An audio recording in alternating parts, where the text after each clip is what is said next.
You're now live. Brilliant. Well, welcome everyone to our family-based FBS chat, and we're really pleased to have Pamela King with us from Utah, originally from Colorado, but now practicing out of Utah.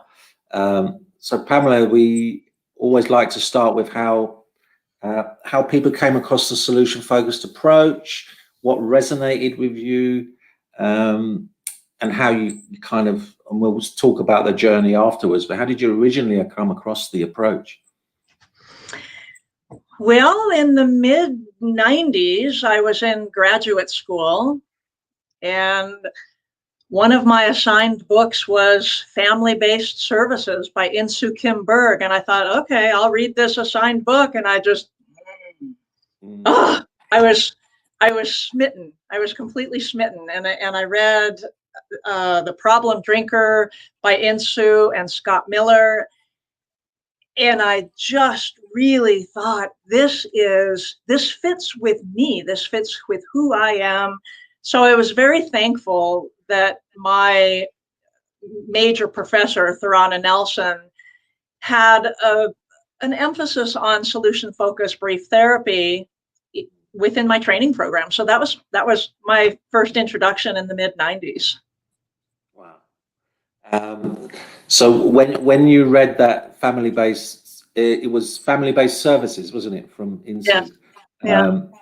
And just as a sort of bit of an aside, when we were thinking about changing our name to family-based solutions, I was standing in front of our bookcase, and one of the books was family-based services, and I turned to Aisha and I said, "Why don't we just change services to solutions?"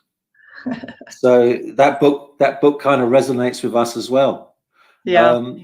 So where did you progress from there? So you found this passion for it. It made sense. What did you do next? Well, I made my way through graduate school, and one of my first positions was working in a domestic violence treatment center.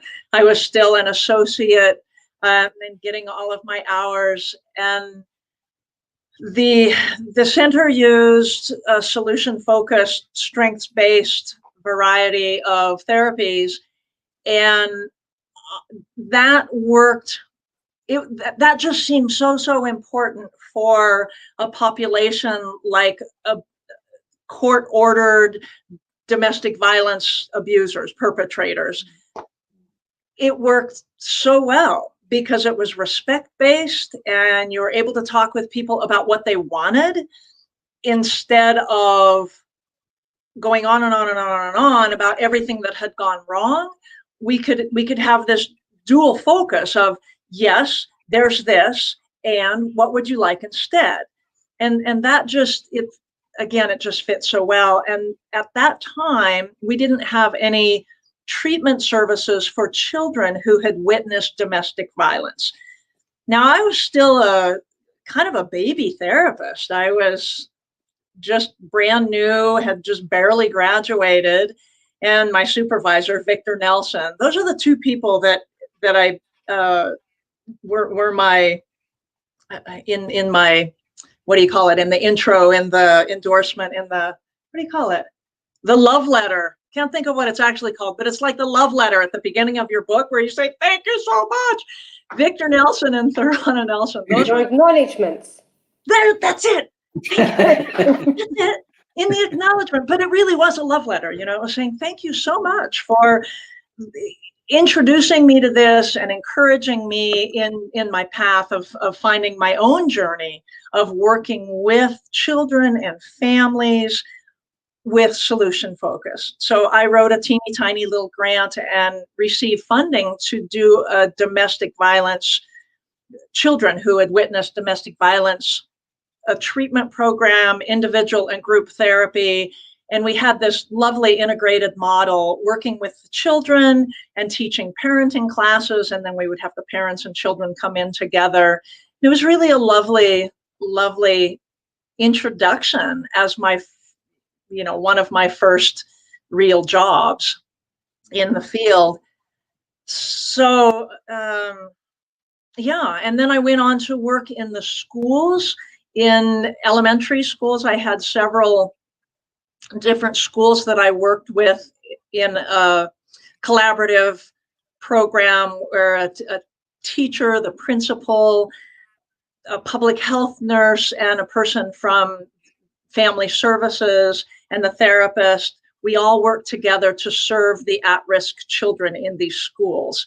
So that was my first school-based experience, and that was a really wonderful foundation as well.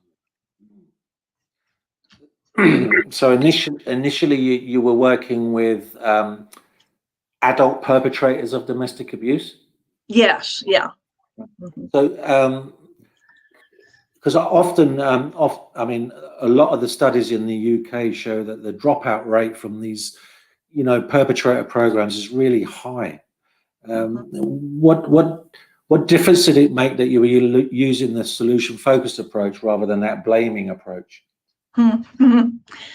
Well, I think it feels pretty different to our clientele to be talking about what they want, what they would like to have in their life, rather than blaming them. And yes, there's appropriate accountability. You are court ordered to be here. You have a number of things that you need to do in order to get through your ordered treatment. And I would say to people, this is really entirely based on you. I can be your best friend in your court report.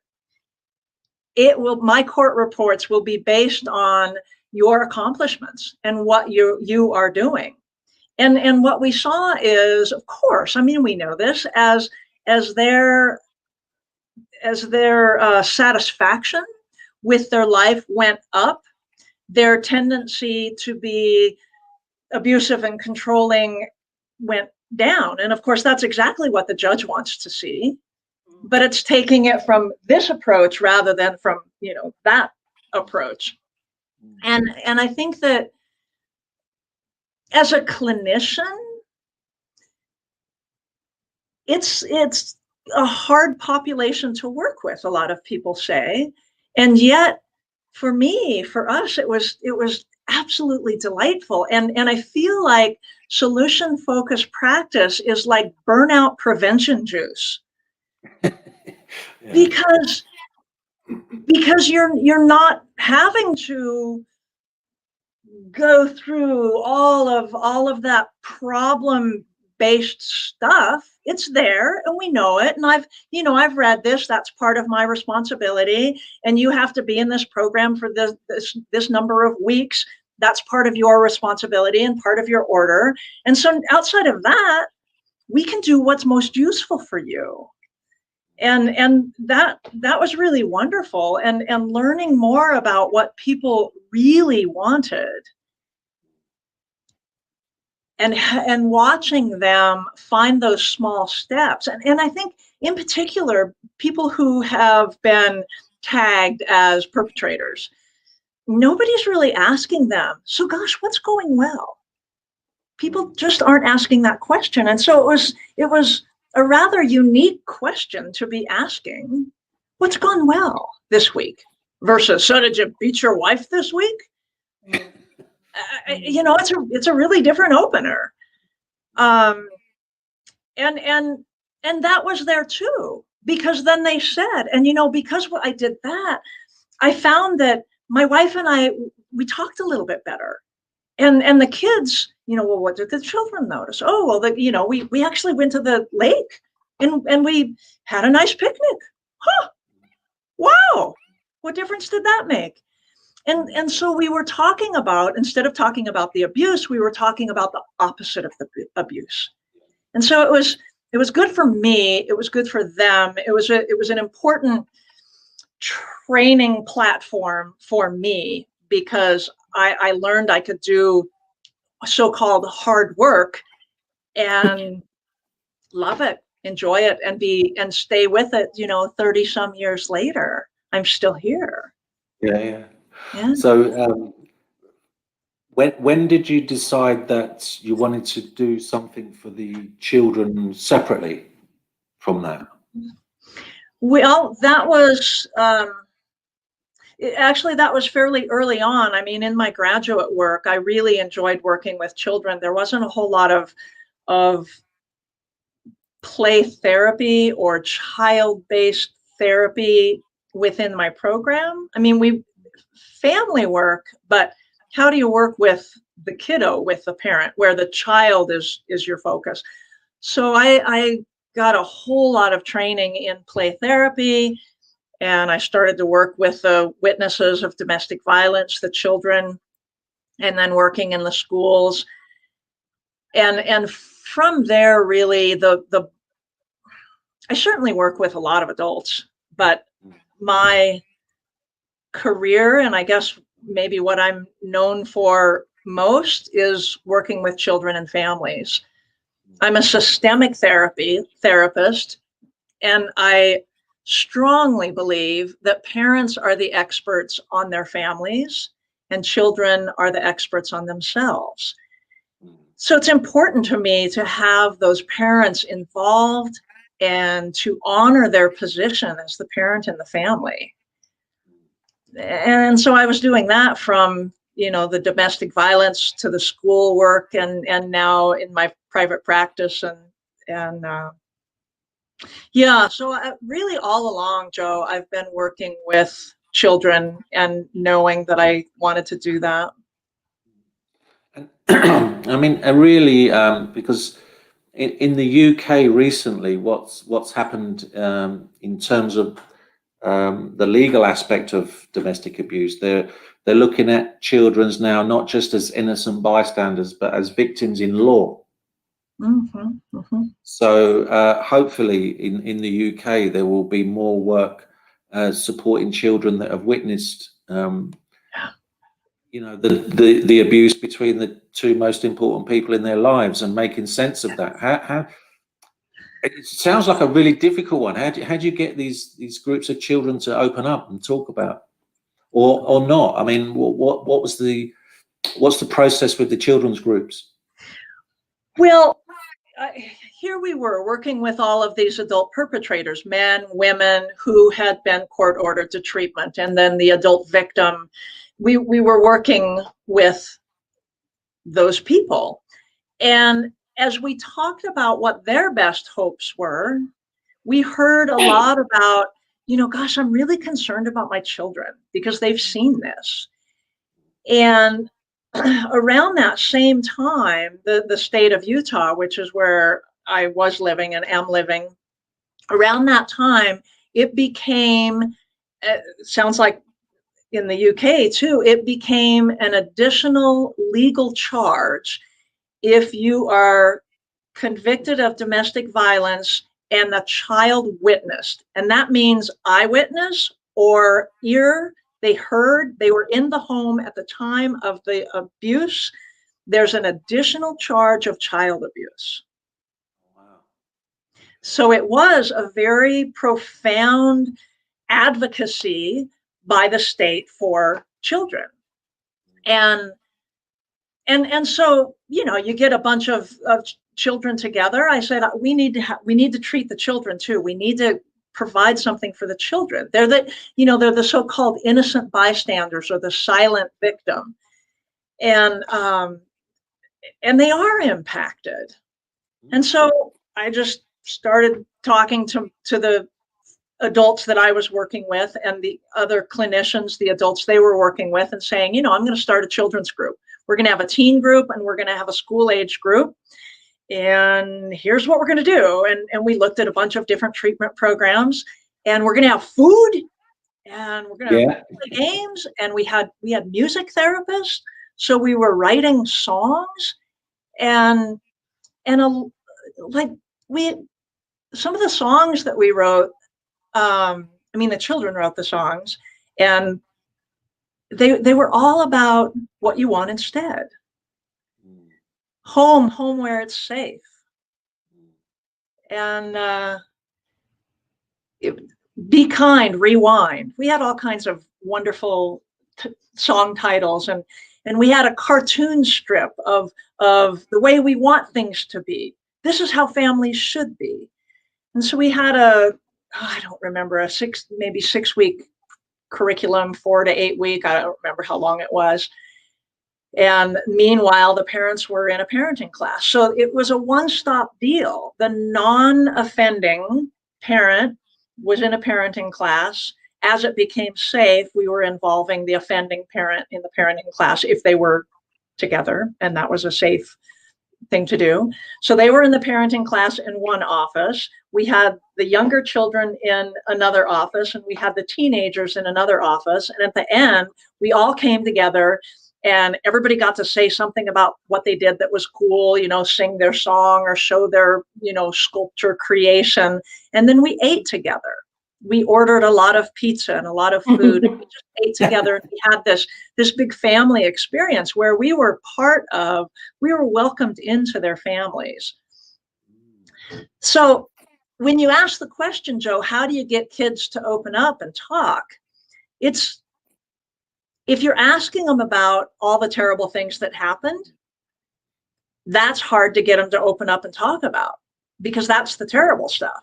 And inevitably, they are also doing naughty things. Maybe they're beating their sister up, or they're mean to their big brother, or torturing the dog. I mean, there are some naughty things. And so is that what we have to do in therapy? That's not a very welcoming platform. But to come in and talk about our best hopes, in what? In anything, in school, in your life, in your friendship groups. And so we had a topic each week, and we're going to talk about friends, or we're going to talk about family stuff. We're going to talk about professions. We had law enforcement come in. A lot of the children, the only time they'd ever seen a law enforcement individual was when they were, arresting their mom or arresting their stepdad or whatever. And so to bring those community helpers in and create that systemic support system, that was lovely. It was tons of fun. We had animals. We brought in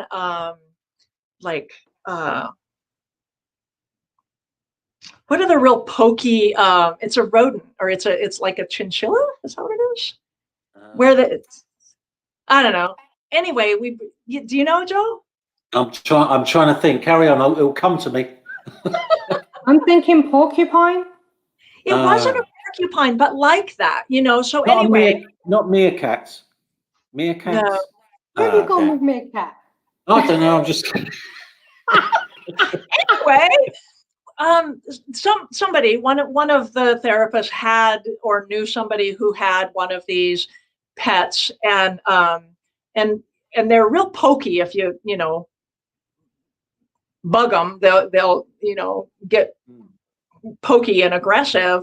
Yeah. But if you're nice to them and you're petting them in the right direction, they're very docile, and it was truly lovely. And so we would talk about animals, and we had dogs that came in, big dogs and small dogs, but mostly big dogs, and had conversations about, how do you know that the dog is having a good day? How do you know that he likes what you're doing? How are you, the best friend or owner to your pets? Because animal abuse is highly correlated with domestic abuse. And so bringing in the animals was an important piece of what we wanted instead, and many of the children wanted instead.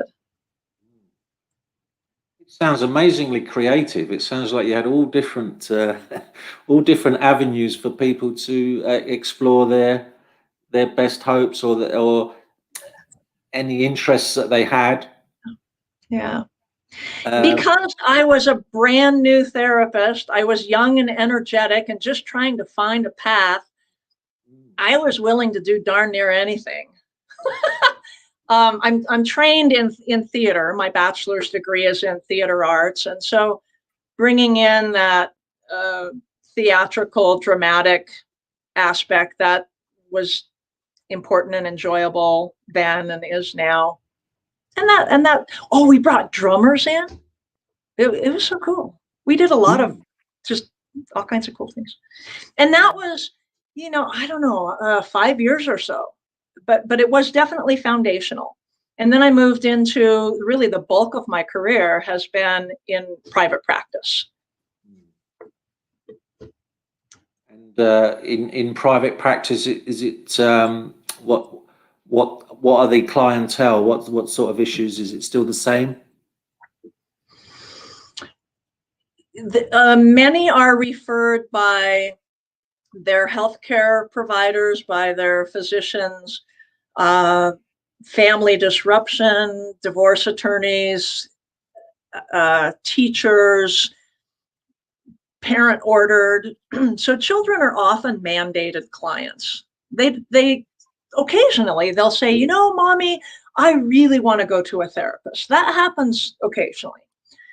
More often though, children are mandated clients. They're coming because somebody thinks they should. And when I see children and families, I see them together because that systemic change is an effective platform for change, because right there in the room. And if they're not in the room, well, dad isn't here, but if he was here, what do you suppose he'll see after this miracle morning? What do you think? And children love this opportunity to be imaginative. So I work with a lot of families. I work with adult individuals who are, any variety of presenting problems or desires as we shift them to. I'm in a university town, and so I do a fair bit of coaching with university professors who are, I'm ready to retire, or I'm moving into a childbirth time of my life, but I still want my profession to be as vigorous as I can, or this is my sabbatical year and I want it to go really well. And so there's professional development kinds of clientele. I do a lot with trauma, and because I worked with that early on, sexual abuse and domestic violence, I did a lot of that in the early part of my career, and that has carried through. So I that's another area that people say, friends or even other clinicians will say, don't you get burned out? Isn't that hard? You go home and you're carrying all these heavy stories, all this terrible stuff. And I say, interestingly, it's not. It doesn't burn me out. It inspires me. It invigorates me, because you hear this just awful story in the new book edited by Denise Youssef, The Solution Focused Approach with Children and Young People. I wrote about a young person who had caused a fatal accident, and they came to therapy because they were ordered to do so, but also because they were having a really, really hard time with flashbacks and difficulty with this horrible event in their life. And they were the cause, legally, they were the cause of this fatal accident. And so, there they are, this very young person, just, 18 years old or so.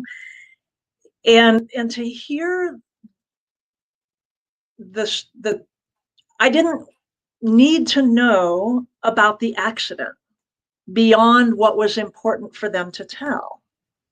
What I asked about was, so in the midst of all of that, what did you do, or what did you see someone else do that was somehow helpful, inspiring, that you're even proud of?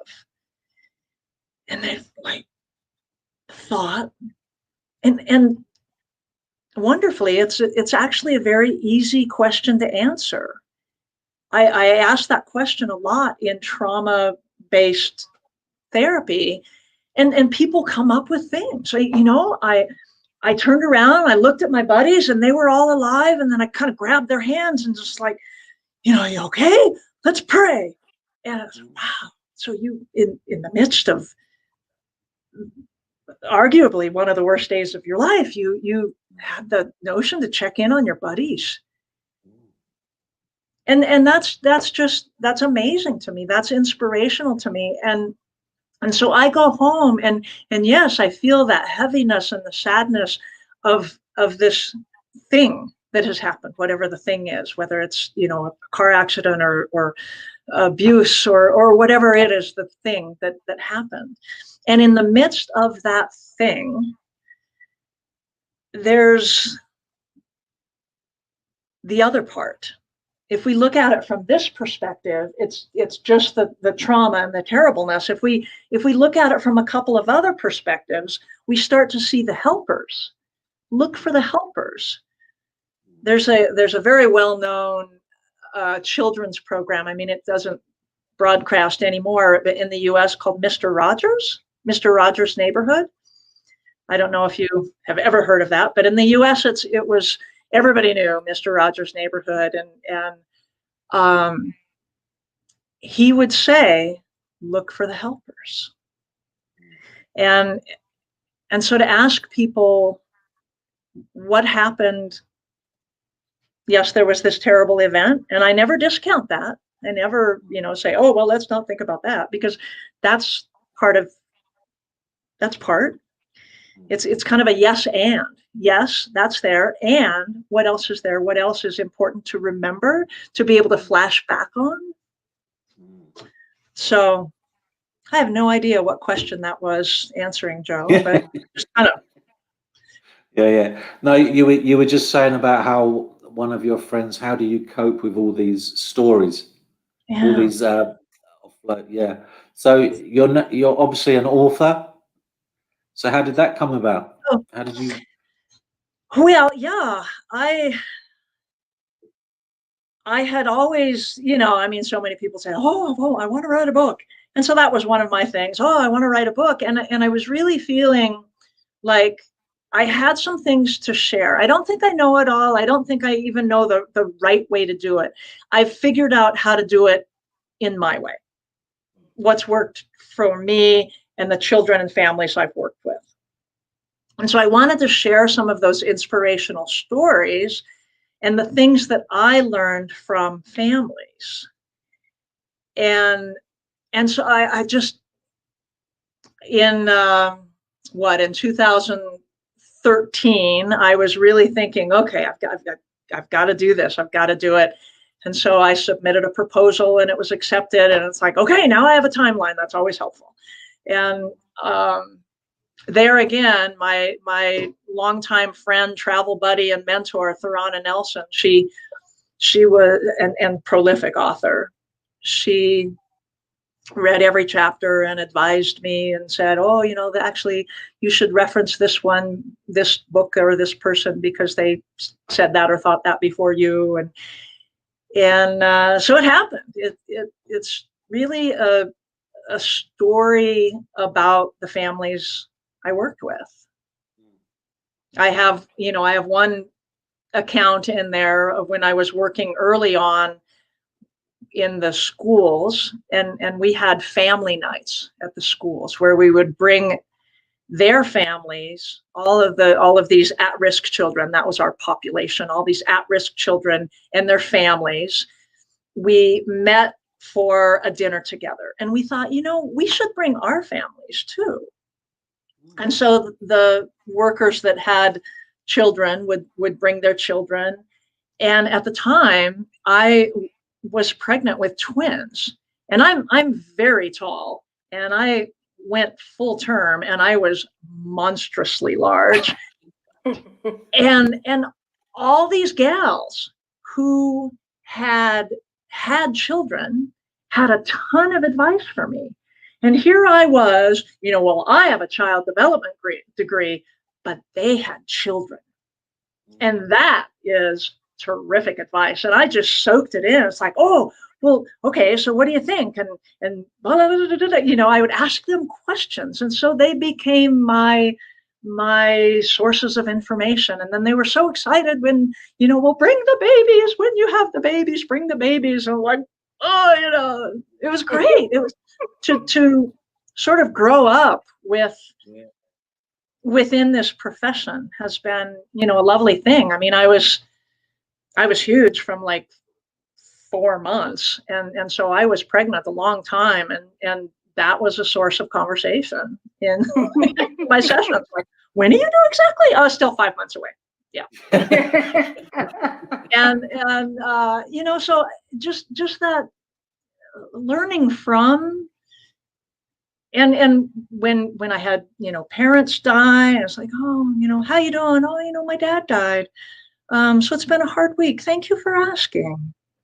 I mean, they don't become my therapist, right? But we're human together. And I love that. I mean, I laugh and I'm ridiculous and I just show up as me, and that seems to work best because I don't know who else I'd be. And when I do a lot of training and people say, oh, you're so expressive, or, oh, you'd be so good with kids. And I say, that's what works for me. If somebody told me I had to stand still and not have my face be very expressive, that would be like torture to me. But that's not what makes it work. That's not why therapy works. It works because I'm asking what you want.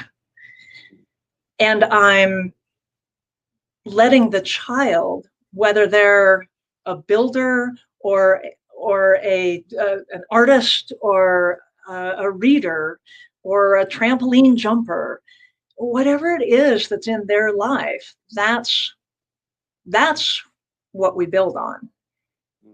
For children, for adults, in a leadership team within an organization, we play games, and I do improv in my trainings because I find that useful with organizations and with families. And if we can play together and we can find a way to laugh together, that's a good thing. But you don't have to be any particular type or personality to do good work, because it's not about me. It's not about how I do it. It's about how I follow. I'm a choreographer of conversation. Wow. I'm going to steal that one. We're choreographers of conversation. Somebody else write it down, Ash. And I won't be able to read my writing in the morning. Choreographer of conversation. Thank you. Pamela, I've picked up a common theme in both of your work settings, and that's sitting around having a meal together. I'm sorry? Sitting around and having dinner together. Oh. I mean, it sounds wonderful. I think that's something that we all share. We eat. And so to be able to share a meal with someone, that's with families, especially with families who may be food insecure, that's a big deal. To say, I mean, it got people there, right? We're going to have dinner. Oh, okay, cool. I don't have to think about dinner. I have, 5 kids and homework to do. And at least if I don't have to think about dinner, that's good. Families might have said. And so, yeah, I think that sharing a meal like that it can be good. It can be very helpful. And now I'm doing, like everybody, a lot of teletherapy. But when in-person therapy, are a couple of us that work with children, and we have an after-school snack cupboard. And so when they come in, it's like, have you are you just coming right from school? Do you need a snack? It's like, yeah, I'm really hungry. Okay, let's go get a snack. We have a teapot. We have, coffee making supplies. Like, oh, I was just going to have a cup of tea. Would you like one? Oh, thank you. So what is your, yeah, I mean, we often, when we had the office open, it was very much like that. If the kids came to some of our yoga classes, we would get fruit in and they would have a break and have something to eat. And it was just those little off the cuff conversations. It was just so nice just to be together and in a really nice atmosphere. So in terms of your website, I know there's the solution focused, the solutionplay.net. So what can people find when they go on there, which I'm sure they will after this? Oh, what can they find? Gosh, it's newly remade. So I have my training I have a training coming up in September 25th. Just finished one up on working with children. Prior to that, had Heather Fisk do one on suicide prevention and ethics. So this one in September, I'm the trainer, and that is on solution-focused work around trauma with adolescents and adults. And so they'll find information ongoing about the training that I myself do, and then I also bring in other trainers who are world renowned in their corner of the solution focused world. So there's that. There's information about my books, and there's some media kind of interviews and a speech about looking where you want to go. Case studies. Sorry? You've got case studies. Yeah. I'm looking at it all. It's a beautiful website. Thank you. It's a beautiful website. Yeah. It's very fun easy to navigate, and very, very easy to navigate. And I love because you have videos on there. It's very interactive. Gil Green is Gil. We were speaking about you, Gil, before we came on air, actually. Gil, Pamela, do you use sand therapy? Sand tray therapy? Yes. I was trained in sand tray therapy, and it's a wonderful thing for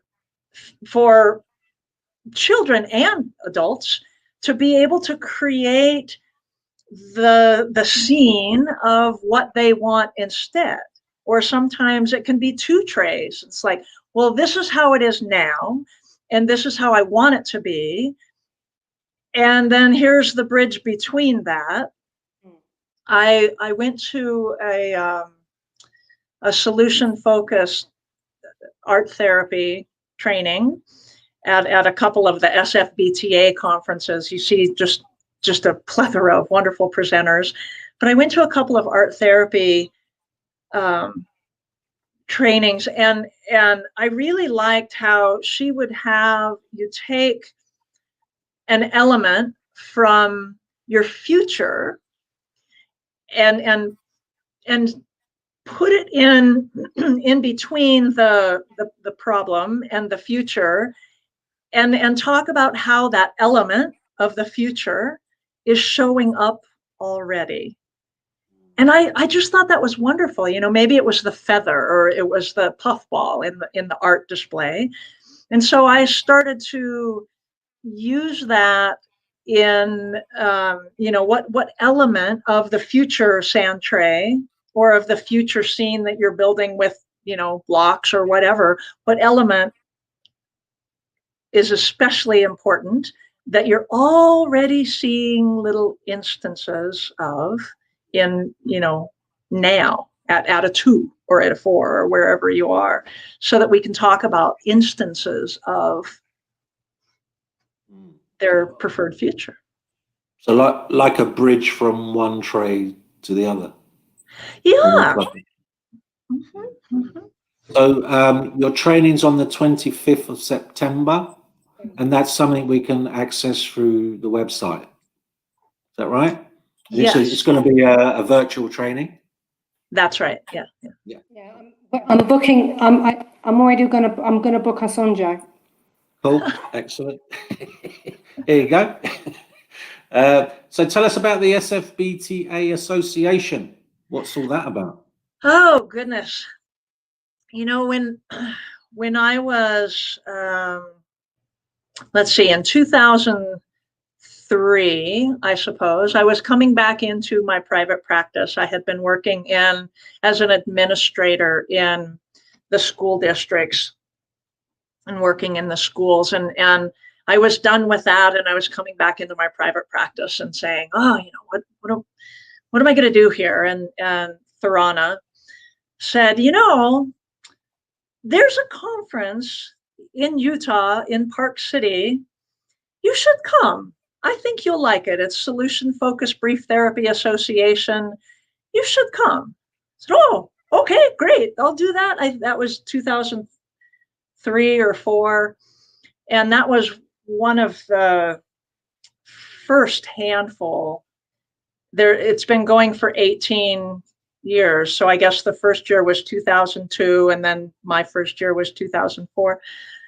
And I went, and I thought, well, this is great. And I'm sitting in one of the breakouts, and Steve DeShazer and Eric McCullum, and I don't know who else was in the center, you know, Yvonne Dolan, all of these people. It's like, I've read your book too. Oh my gosh. They're all sitting in the center, and they're answering questions, and they're, you know, we're just all there together in this collaborative room. And it was sort of a case consultation, I suppose.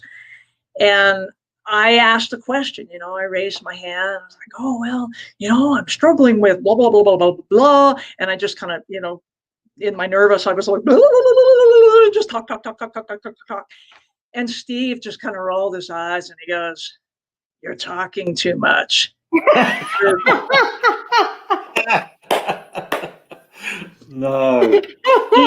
He said, you need to find out what your clients want and stop talking. Wow. Okay. And he was right. He was dead on. I mean, it was just so interesting. That was an important thing for me to hear, because I wasn't allowing enough silence. I wasn't giving people a chance to sit with the question. And now, thankfully, I'm able to do that a bit more. When I do trainings, I often have a lot of my own work, because for the last 10 years or so, I have been recording lots of therapy, and now actors, so that I can use them on online trainings. But I was able to watch myself, and I would just notice, like, man, seriously, shut up. You asked three questions. Boom, boom, boom. What are they going to answer? Just shut up. Just ask one question. Wow. So I've learned so much from watching tapes, my own and other people. I've dipped into microanalysis, and it's, if I was only younger. I'm just, you know, I still have a little bit of time. But I really, really find a lot of value in looking at your own work, and really thinking about what are they saying? What's important to them? what do I need to be watching for and listening for? So yeah, that was, I ramble on, but when I first went to that first SFBTA in Utah, in Park City, that was transformational. And I thought, okay, I need to do this. And then I missed the next year and then went in Denver, and I've been going ever since. And this year it's exciting. It's our very first year with an online conference. So that'll be very exciting. But it's a place, it feels like home to me. And the opportunity for meeting people and networking and sharing ideas and sitting around and having a cup of tea and or having a drink after the evening and just they're my friends. They're my 20 years. I've known a lot of these people and just enjoy so much that association. And then that's now I'm getting to know people in EBTA and other places and the other places that I've been. It's just so wonderful to be working with the two of you, to be learning about what you're doing, and goodness, there's just so much inspirational work going on all over the world, and it's exciting. It's very exciting. So yeah, you inspire us. You really do. Are we able to join the SFBTA's annual conference from around the world, or is it just open to America? No, around the world. Excellent. In person, we have people from many countries. It's interesting how many people come from Europe and from Asia, and we have a little smattering, and this year being online, even more opportunity for that. And what's really creative and first time ever also is it's a pay as you wish. So there's a suggested amount, but you can pay quite a bit less or quite a bit more. And it's a wonderful thing. And then a portion of the proceeds are going to support important projects within the solution focused world. Okay. So that's a very cool thing. There's a research award, and so it's encouraging solution focused practices, research around that. And so it's sfbta.org. And the registration is now open. It's November 13th and 14th. Okay. And it's a great place to be. Oh, that's two things you've booked us onto now, Pamela. Ah, good. We'll be spending the fall together. That's awesome. Yeah. We were going to attend. I mean, I keep receiving messages from, and I won't name names because everyone's annoying me now in a nice way. That put a proposal through, deliver a workshop. But actually, I just think there are so many fantastic solution-focused therapists out there. It's just lovely to just listen. That's very true. That's very true. And your voice is important too. So the call for proposals is open through this weekend. So if you are interested. We've been tagged about 100 times. I'm ignoring everyone. Oh, well, you're all asked again. It might have been me that tagged and asked. I've been getting the word out. And we have been getting the word out. I've been following. We have a question from Mark, which I think is a lovely question. Mark Matt, who we love. Pamela, does your training with play have any connection with words and pictures from the Signs of Safety model? I'm familiar with the Signs of Safety model, and I think there's some wonderful things in there. I'm not trained in it, so I'm not terribly knowledgeable in it.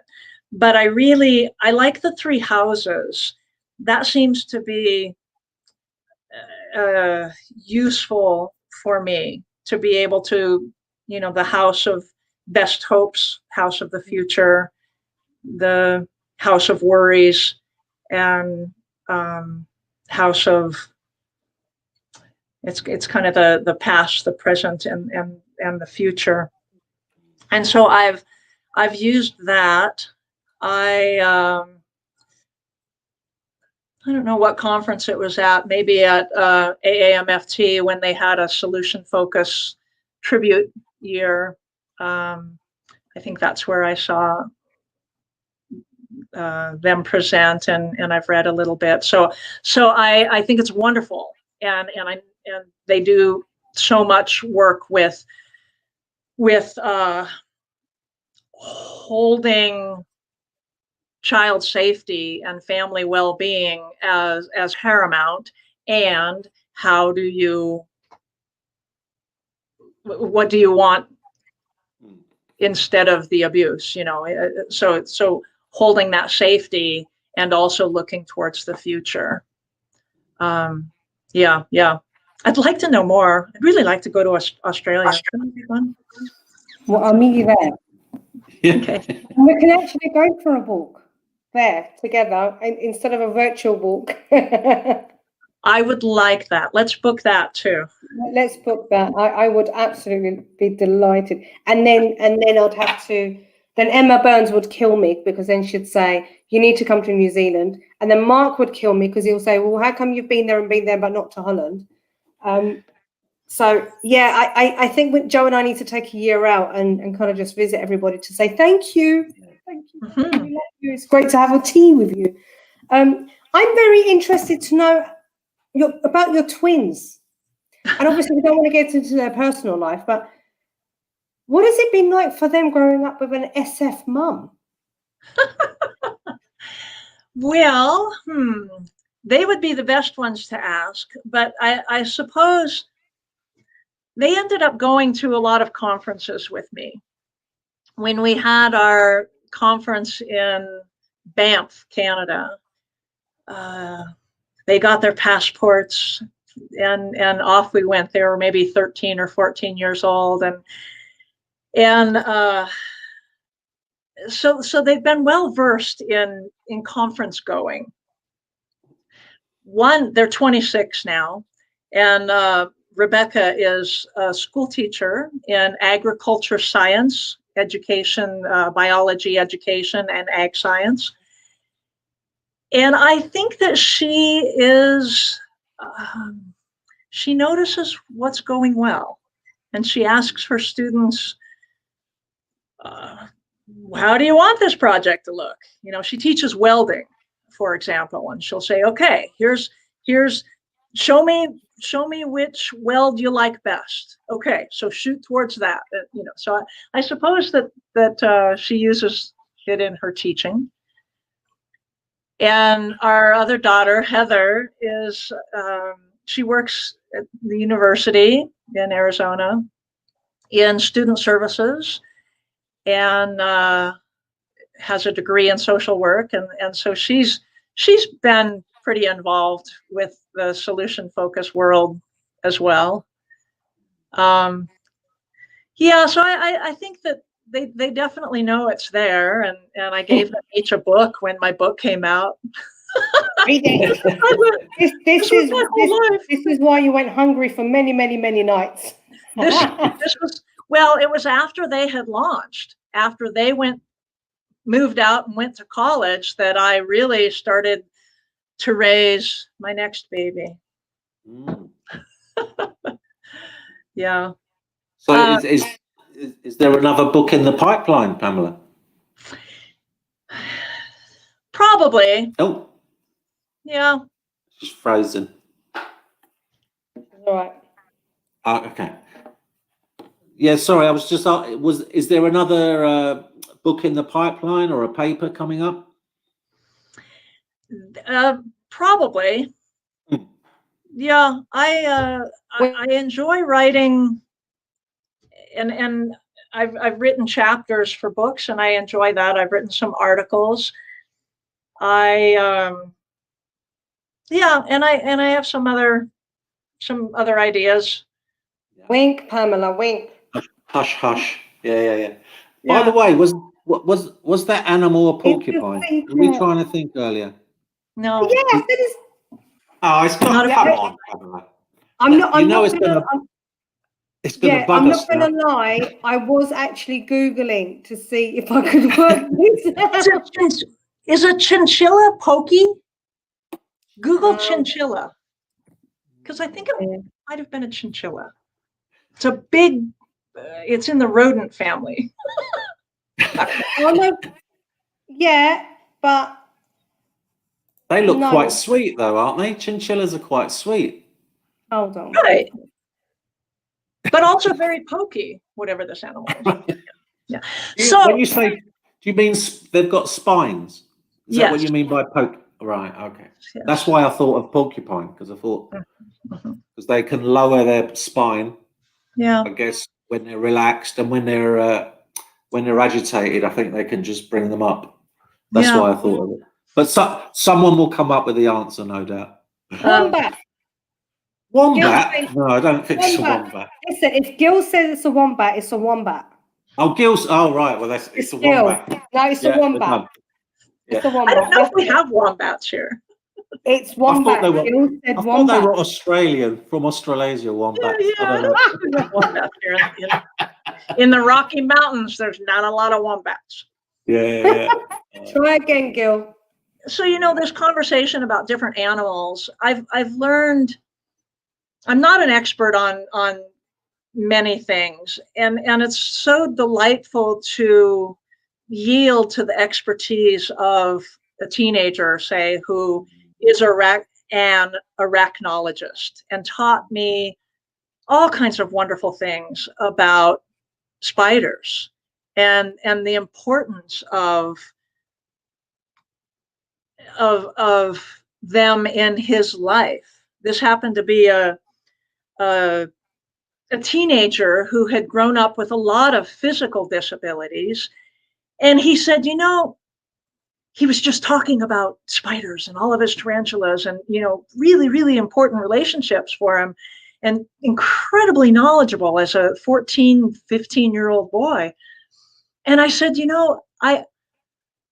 this is very cool to hear about. And I think that they're important to you. Obviously, they're important to you because you love spiders, but I think they're also important to you somehow in your own personal life. And he said, yeah, spiders don't see well. I think that was the sense that they don't have.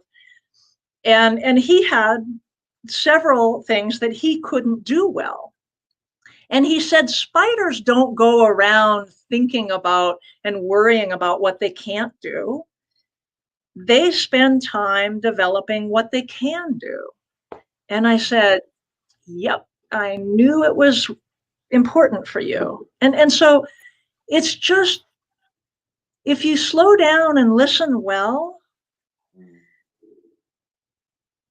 progress happens so much more quickly by going slowly.